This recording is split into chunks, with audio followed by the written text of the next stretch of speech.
Hey, thought you could leave without saying goodbye.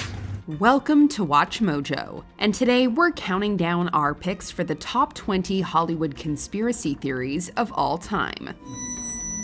They're here. For this list, we'll be looking at some of the most pervasive conspiracy theories originating in Tinseltown. We'll be focusing on individuals involved primarily in the film industry, so theories about those better known for music, for instance, will be left for another day. Also, though it goes without saying, take these with a big grain of salt. Which of these do you think is the most outlandish? Let us know in the comments. Number 20. Ben Affleck and Matt Damon didn't write Good Will Hunting. As we all know, two little-known actors, Ben Affleck and Matt Damon, shot to superstardom in the late 90s when they wrote and starred in Good Will Hunting. They even won the Oscar for Best Original Screenplay. But it seems unbelievable for some that two good-looking dudes in their 20s penned such a stirring drama. You don't know that. I don't? No, you don't know that. Oh, I don't know that. Sure, they'd been around before then, but the meteoric rise is admittedly sudden. Instead, it's been suggested that the Princess Bride scribe William Goldman was actually behind it. Inconceivable! Goldman did indeed read the script in pre-production, but otherwise denied his involvement. Rather, he maintained that he merely agreed with the previous suggestion that the movie not be a thriller. What a different movie that would be. Now, in business we have heretofore, you can speak with my aforementioned attorney. Good day, gentlemen. And until that day comes, keep your ear to the grindstone. Number 19. Paul Walker's death. I love you, Mia. Don't do that. What? The way you said it, it's like goodbye. Say something else. It's an understandable reaction not wanting to believe it when someone needlessly dies so young. Such was our shock when actor Paul Walker perished at just 40, when the car he was a passenger in crashed while traveling at high speeds. But the alternative explanations people have proposed to make sense of the whole thing are far-fetched, to say the least. Prior to the crash, Walker was attending a charity event set up to help those affected by Typhoon Haiyan in the Philippines. Some speculate that Walker uncovered conspiracies in the relief efforts, which led to the vehicle's brake line being tampered with, which is obviously untrue. And of course, you can't have a tragic celebrity death without someone blaming the Illuminati.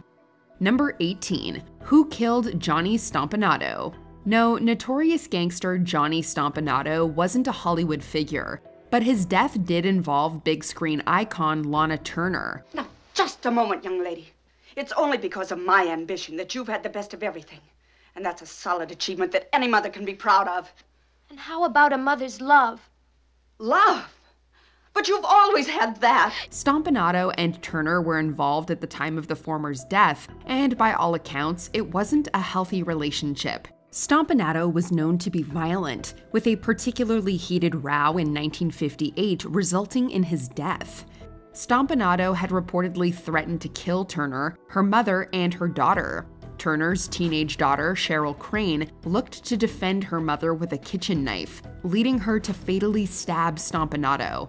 It was deemed a justifiable homicide, but rampant speculation followed that Crane had taken the blame to protect Turner. Despite the rumor's persistence, Crane has maintained her culpability.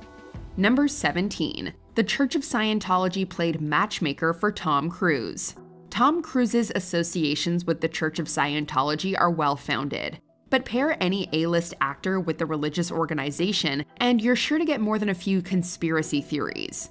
Unlike most on this list, though, this one was reported on by a major publication. Yeah. I've been a Scientologist for over 30 years, and it's something that, as you know, without it, I wouldn't be where I am. Yeah. As the story goes, in 2004, following Cruise's breakup with Penelope Cruz, the Church of Scientology launched a campaign to get him matched up again. This supposedly resulted in Iranian-British actor Nazanin Bunyadi dating Cruise for a few months before he eventually wed Katie Holmes. We've never seen you behave this way before. I know. Have you ever felt this way before? Legal representatives from both Cruise and the church denied the claims and threatened to sue Vanity Fair, citing the magazine's, quote, religious bigotry.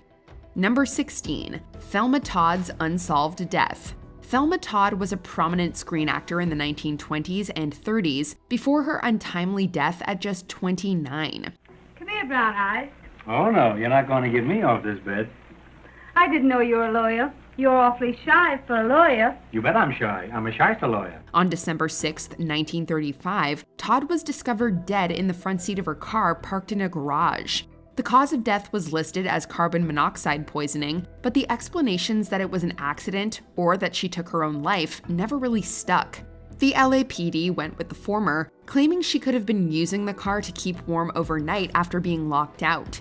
But informal accounts that she had extensive injuries and the fact that she'd previously come from a party where she had a negative exchange with her abusive ex-husband, Pat DiCicco, make people suspect foul play even today.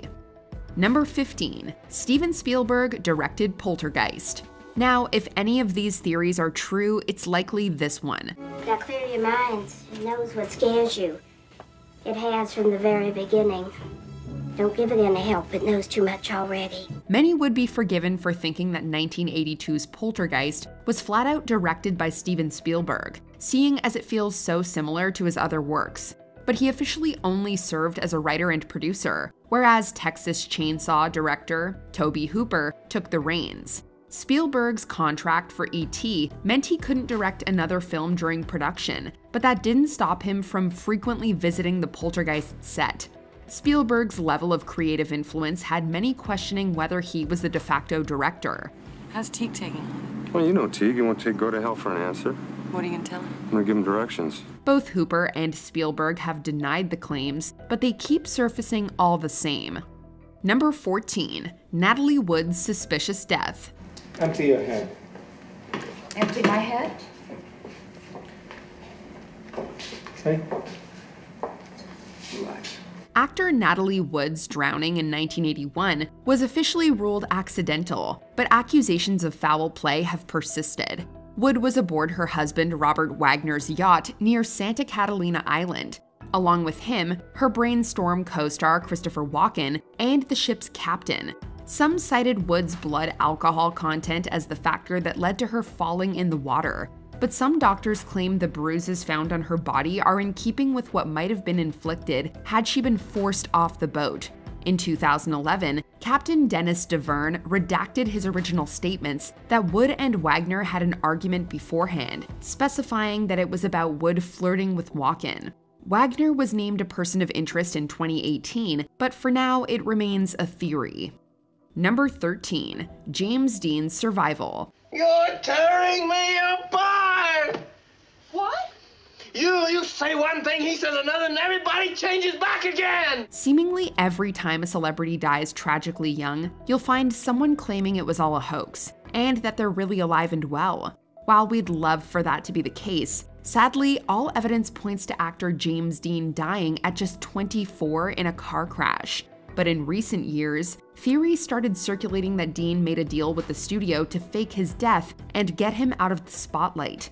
From there, Dean supposedly moved to Canada and grew old, before dying in 2018 in a car wreck, ironically enough. It's a fanciful theory, but the sad truth is that the actor was taken in the prime of his youth and the prime of his career. Say, you got any good-looking sisters back there? Might be interested in some poor people. Money isn't old, you know, Jim. Not when you got it. Number 12. Marisa Tomei's Erroneous Oscar. Well, it's only erroneous if the conspiracy theorists are right, which, This car had an independent rear suspension. Now, in the 60s, there were only 2 other cars made in America that had positive traction and independent rear suspension and enough power to make these marks. By all accounts, Marisa Tomei gave a tremendous comedic performance in My Cousin Vinny. But those who would deny her the Oscar for Best Supporting Actress are only right in that it's not the kind of role the Academy usually recognizes. We can see Vanessa Redgrave or Judy Davis being heavier favorites that night, but surely there have been upsets before. Well, according to some, the goof came when presenter Jack Palance accidentally read Tomei's name on the list of nominees rather than the winner's name, and the Academy simply let it slide. While Tomei walked away with gold, she later called out the rumor for being, quote, extremely hurtful. Will you please answer the counselor's question? No, I hate him. Your Honor, may I have permission to treat Ms. Vito as a hostile witness? You think I'm hostile? Now wait till you see me tonight. Number 11, George Reeves' death. Look, up in the sky, it's a bird. It's a plane. It's Superman! Yes, it's Superman, strange visitor from another planet who came to Earth with powers and abilities far beyond those of mortal men. George Reeves was best known for playing Superman on TV in the 1950s. So it came as something of a shock that the seemingly invulnerable man had died at just 45. The official ruling was that Reeves had taken his own life while party guests were downstairs. But this became highly contested. Some alleged that he was accidentally shot by his fiancée, Leonore Lemon, with she and the party guests taking a fair amount of time to alert the authorities. Others suspected MGM vice president and fixer Eddie Mannix of putting a hit on Reeves, who had previously had an affair with Mannix's wife, Toni. Whatever the case, it'll likely stay one of Hollywood's most enduring mysteries. Good night. Number 10, Jayne Mansfield was a Satanist. The late Jayne Mansfield was a major sex symbol in the 50s and 60s. But most people do think of you as a sex symbol. Do you mind that? No, I think it's fun. I dig it. I think it's very campy. She was a Playboy playmate. She allegedly dated Robert and John Kennedy, and she was the first actress of the sound era to don her birthday suit for a film. The movie was 1963's Promises, Promises. She was also allegedly a Satanist. A nasty remark? And you meant it to be nasty. Mansfield visited the Church of Satan in 1966, and she was named High Priestess of San Francisco's Church of Satan by its founder, Anton LaVey. This was a media sensation throughout the late 60s, and it led many to believe that Mansfield was a practicing Satanist. LaVey's daughter Carla later confirmed, quote unquote, that Mansfield was a Satanist and that she had dated her father. Number 9, Paul Thomas Anderson directed A Prairie Home Companion. 2006 saw the release of a musical comedy called A Prairie Home Companion. Where you can see the stars and the living slow. We'll eat potluck and pull guitars down an old plain road. The film was directed by Robert Altman, who is perhaps best known for directing the MASH movie in 1970. This isn't a hospital! It's an insane asylum! This was Altman's final film, as he passed away just 5 months after its domestic release. Unfortunately, some people didn't believe that Altman would finish the movie. He was 80 years old and sick, likely suffering from the leukemia that would eventually take his life. To secure insurance, Paul Thomas Anderson was hired as a backup director just in case Altman couldn't complete the filming. The theory posits that it was Anderson who actually directed the film, not the ailing Altman. Altman denied this shortly before his death. Number 8, Nicolas Cage is a vampire. Nicolas Cage was born in January 1964. Or was he? What? Back in 2011, an antiques dealer named Jack Mord posted an old picture on eBay. The picture shows a man from the 19th century who shares a striking resemblance to Cage. But it goes further than a mere resemblance. Mord claims that Cage is a vampire who reinvents himself every half-century or so. In this lifespan, the immortal vampire decided to become a popular actor. I'm a vampire! I'm a vampire! I'm a vampire! I'm a vampire! I'm a vampire! Cage's lack of aging is also presented as a clue to his supposed immortality. This theory became so popular that David Letterman confronted Cage about it on his talk show. Let's see that again, because there are some similarities. But it's slowed down. Yeah. Cage humorously denied the accusation, but he did admit that he shared a resemblance to the older gentleman. Number 7, Tommy Wiseau didn't direct The Room. I did not hit her. It's not true. It's bullshit. I did not hit her. I did not. Oh, hi, Mark. The name Tommy Wiseau is synonymous with bad movies. The Poland-born filmmaker, maybe, famously created The Room, having produced, written, and directed the film himself. He also infamously starred as its lead character, Johnny. You are tearing me apart, Lisa! However, some people believe that the movie was actually directed by the script supervisor, Sandy Schklair. Schler told Entertainment Weekly that it was actually he who directed the movie, as WISEAU was too busy acting. The story was corroborated by an anonymous actor who worked on the film. You guys are too much. Co-star Greg Sestero also corroborates the legend in The Disaster Artist, claiming that Schler often took over filmmaking duties from WISEAU. WISEAU has denied the allegations. You betrayed me. You're not good. You're just a chicken. Chip, chip, chip, chip, chip, chip.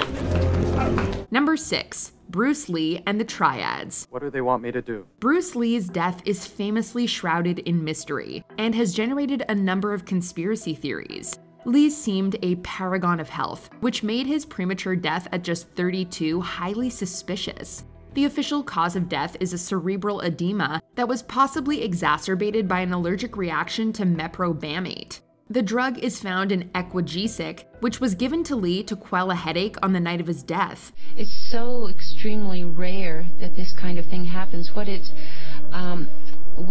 like is an allergy to, say, penicillin. Others aren't so sure.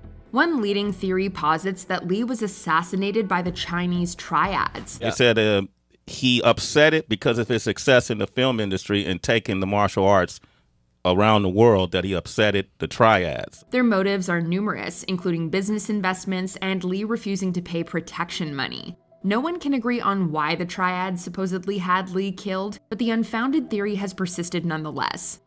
Number 5. Keanu Reeves is immortal. Similar to the Nicolas Cage conspiracy theory, this one claims that Keanu Reeves is some type of immortal being who has transcended the centuries without aging.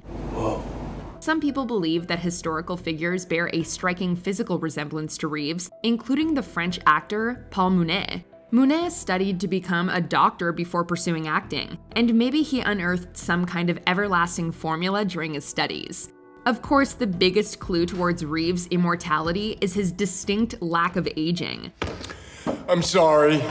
Many people think that Reeves has aged exceptionally, even suspiciously well. The John Wick series certainly hasn't quelled the theory. There's just no way a man in his 50s can do what he does. You, working again? No, just sorting some stuff out. Oh, well. I'll leave you be then. Good night, John. Good night, Jimmy. Number 4. George Lucas directed Return of the Jedi. The original Star Wars trilogy is widely credited to creator George Lucas. What some people might not know is that he only directed the original movie. The Empire Strikes Back was directed by Irvin Kershner, and Return of the Jedi by Richard Marquand. And I liked the apparent naivete and simplicity with which George had made Star Wars. I liked that style. However, there's a long-standing theory that Lucas essentially ghost-directed the latter. No. Somehow, I've always known. Lucas was reportedly on set quite often, overseeing the inexperienced Marquand, and there are rumors that Lucas personally shot some of the second unit work. Some people believe that Lucas controlled Marquand, essentially directing the director. You don't need to see his identification. We don't need to see his identification. These aren't the droids you're looking for. These aren't the droids we're looking for. Others claim that the movie was made in post-production, with Lucas and his then-wife Marcia molding the finished product in the editing room. Here goes nothing. As it is, Lucas was only given screenplay and story credits. Number 3. Marilyn Monroe Was Killed. If a popular entertainer dies young under mysterious circumstances, you better believe that there are going to be conspiracy theories. The lurid circumstances of Marilyn's death made national headlines across the world. Screen icon Marilyn Monroe died at just 36 on the night of August 4th, 1962. The official cause of death was acute barbiturate poisoning, and the general consensus is that Monroe took her own life. Speculating that on the last night of her life, Marilyn had wanted merely to sleep through her despair, as she had done so many times before. Possibly under the heavy influence of drugs, she simply lost track of the number of sleeping pills she had swallowed. However, no one really knows for sure. Cue the conspiracy theories. Some believe that Monroe was killed and that her death was staged to look like an intentional decision or accidental overdose. I was there at the time when she died. there were people there that normally wouldn't have been there. You mean bureau people? Yes. Are you aware how long afterwards they came on the scene? Immediate. Norman Mailer famously claimed in his book, Marilyn, a Biography, that Monroe was killed by government agents owing to her alleged affair with Robert F. Kennedy. Mailer, and the theory in general, were widely lambasted. But I did find evidence the circumstances of her death had been deliberately covered up. Number 2. Stanley Kubrick filmed the moon landing. You get 2 conspiracy theories in one with this entry. As many as 20% of Americans believe that the moon landings were faked, with the supposed footage being filmed on a Hollywood soundstage. And you hear about the fact that the landing was actually done in a television studio. And there was the big black background with, like, you know, fake stars and stuff. It's the flag being planted on the moon facing one way, and the shadow of the man being the other way. I mean, I've heard that maybe the terrain that was seen on the video wasn't accurate. And that footage was directed by none other than acclaimed filmmaker Stanley Kubrick. No one really knows where this theory came from or why it even started in the first place. That's when you know you have a sound conspiracy on your hands. The leading theory about the theory is that NASA contacted Kubrick owing to his work on 2001: A Space Odyssey and asked him to help trick the world. But what about the flags and footprints on the moon, you ask? Don't worry about it. Before we continue, be sure to subscribe to our channel and ring the bell to get notified about our latest videos. You have the option to be notified for occasional videos or all of them. If you're on your phone, make sure you go into your settings and switch on notifications. Number 1. The Illuminati. Believe it or not, the Illuminati has been the subject of conspiracy theories for centuries. The Illuminati began as a German secret society in 1776, but was quickly suppressed by the Bavarian monarchy. The Illuminati would become more notorious in their afterlife than they had ever been in their brief existence. However, many people believed that the secret society continued in some capacity, and they were blamed for starting the French Revolution. Today, the term Illuminati is used to reference many different organizations that have claimed to have some connection to the original Bavarian Illuminati or other secret societies. Some conspiracy theorists now believe that all major celebrities, not to mention most people belonging to the upper class, are part of the not-so-secret Illuminati. Apparently there's this, I don't know if they're listening or not, apparently there's this group, I don't know, called the Illuminati, who are behind the scenes governing everything, running all the top businesses, running all the top organisations, and evidently this shadowy organisation are communicating through Susan Boyle's Ice Bucket Challenge. They supposedly wish to start a new world order and are using their fronts, like film, television, and music, to propagate their convictions. Is Hollywood really just a front for Illuminati propaganda? You tell us. For years now, talk show hosts, people on television, people in sitcoms have been hired by the government to throw you off the track, to distract you, to make you laugh and stuff like that, make you happy and docile so you don't know what's really going on. Did you enjoy this video? Check out these other clips from WatchMojo and be sure to subscribe and ring the bell to be notified about our latest videos.